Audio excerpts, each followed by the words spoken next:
mbokki internet Yaatal Vision dal leen ak jàmm ci xibaar la ca gën a fës bokk na ca nag Ngagne Demba Touré ak demam foofee ca diwaanu Mali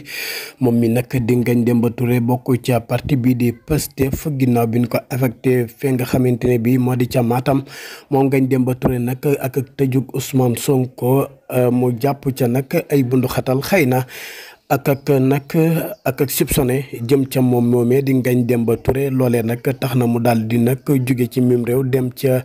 réewam moom Mali daal di xamle nag ay mbir yu ko tax nag daal di dem foofee nag ca diwaanu Mali nga xamante ne bii xëy na jàpp na ne foofee nag fa la mën a nag nekkee ci jàmm. loolee nag ndax dina jur jàmm benn yoon ci Ousmane Sonko bu nu jàppee ñii nag daal di tëj ñii daal di fas yéene génn réew mi gàddaay ndax kat ki nga xamante ne bii jàpp nañ ne bu nu waxee mu jàpp leen tëj wala mu daal di leen di sàkkalam pexe ci li nga xamante ne bii ñoom njortu nañ ko ba tax nag kii di Ngagne Demba Touré daal di nag rëcc daal di dem foofee nag ca diwaanu Mali ngir man faa féete woo toog fa xiifal nag bi nga xamante ne bii kii di président Ousmane Sonko ma nga koy def.